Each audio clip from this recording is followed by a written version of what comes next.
You're the voice, try and understand it. Make a noise and make it clear. Whoa. This is 9-year-old Eliza.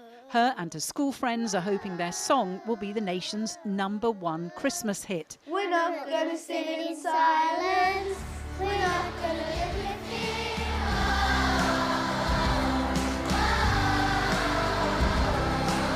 fear. Wishful thinking? Maybe. But the song has already raised nearly £25,000 for Barn Croft Primary School. If we can get this song to spread and maybe make it #1, then I'd just be really happy because I could say I've achieved something to help the school. I like the chorus and I like singing it to help the school raise money. If we don't do this, we could possibly lose teachers, and that would be very sad because I would miss all of the teachers very dearly. Like schools up and down the country, Barn Croft is facing a funding crisis. Its heating bills have doubled, staff wages have gone up by as much as 8% in some cases, and even basic things like paper are now proving to be too expensive.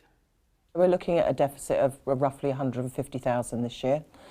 And what that means is I can't set another deficit budget in April, so I have to find that money somehow, which means it's going to be cuts to every area of the budget. Ultimately, if we cannot clear that deficit, it will mean restructuring and making redundancies. I mean, how do you feel about that? Devastating. You wake up every morning coming into work worrying. It's making you emotional, isn't it? It's really emotional, and it not just for me. I think I'm speaking for all head teachers across the country. It was a parent's idea to try to top the charts. School fundraisers are nothing new. But why now to save jobs when the government has just increased funding in England by £2 billion?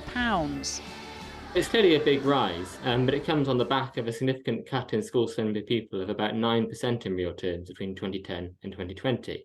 And that means that school spending per pupil in 2024 will be at the same level as it was in 2010. That's 14 years without any net growth in school spending per pupil. And over that time, expectations about what schools do have risen, and they've had to fill holes in children's services, which have seen cuts as well. The discord over funding, particularly pay, is set to run on into the new year. Strike action is likely, with the prospect of hundreds of thousands of pupils having to stay home as a result. In Scotland, teachers have already held 3 strikes and another 2 are planned on the 10th and 11th of January.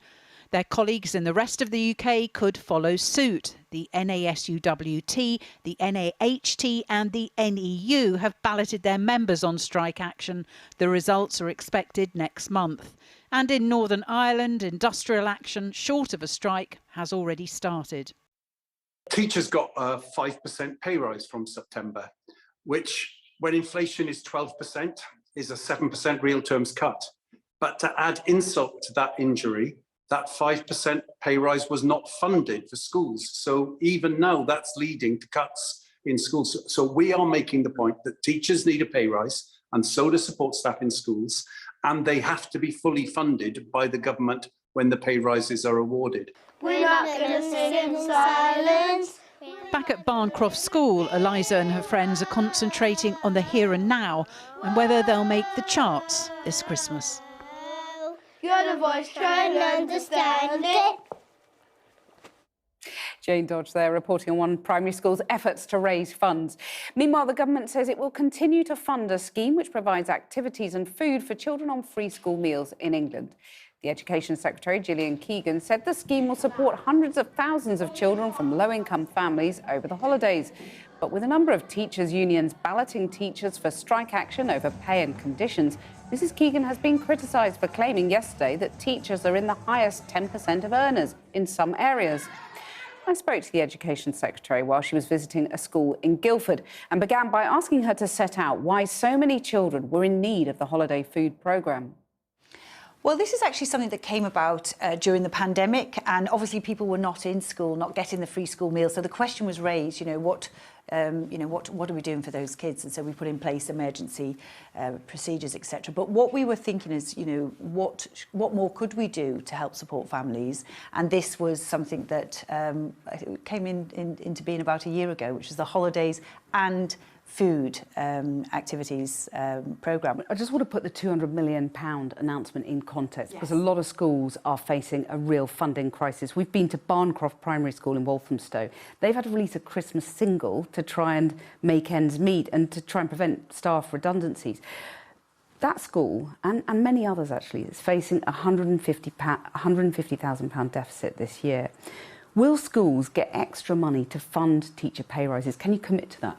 Well, actually, that's what we got in the autumn statement. So when I very first started as Education Secretary, I got a letter from all of the unions saying you must get an extra £2 billion for next year and the year after, which would not only cope with a lot of the pressures that obviously everybody's under, but schools as well, but also fund the pay rise, which was the one that the independent pay review body had recommended. And schools had budgeted at lower than that amount. So that was the marching orders I got given within week one of the job, and that's why the Chancellor announced £2 billion extra for education, which is exactly that. Now schools found out what they're getting last Friday, and they'll be getting it in April. Well, you said yesterday that teachers' pay in some areas of the country, they're in the top 10% of earners. Where in the UK were you thinking of? Well, I mean, I come from Knowsley, so obviously I do obviously speak to a lot of people there.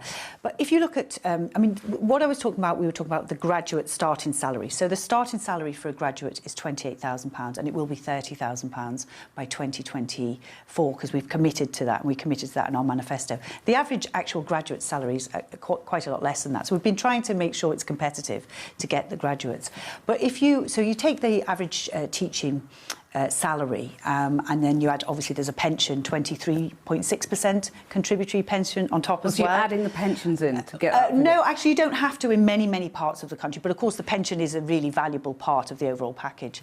Then you will get into many parts of the country where that is, really putting you in the top.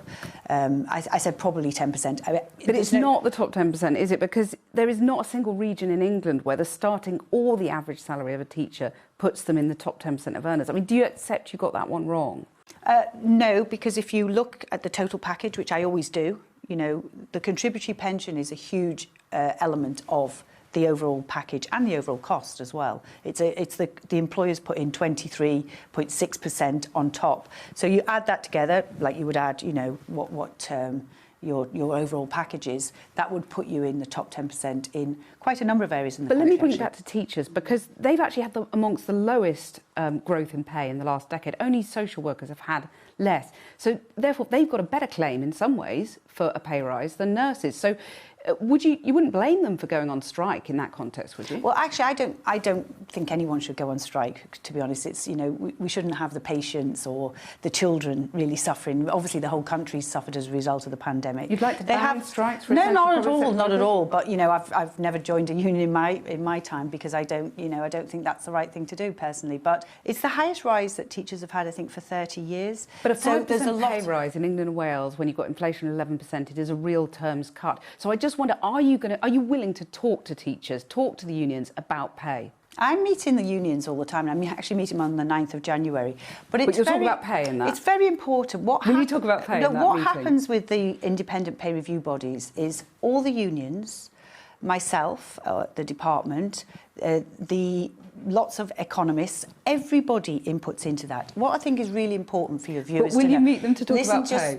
What I think is really important is the pay that's being discussed right now is actually from April this year, which has been paid already up to April. We're actually starting now the discussions for next April. And would you like those brought forward, expedited in the way that's been suggested for the nurses? They've already started. So the submission that I will be putting in, so that we'll be putting in as a department, will be going very shortly. So we're actually starting the process right now and you'd for like the that next brought pay. Forward? Well, it's already February when it comes out and April when it gets paid. So it is actually in quite short order. And I'm not sure that that's really been understood by many people. So the pay that is being discussed right now is actually already being paid, and it goes back to April 22. And we're now talking about April 23's pay. Okay. Gillian Keegan, thanks very much. Thank you very much.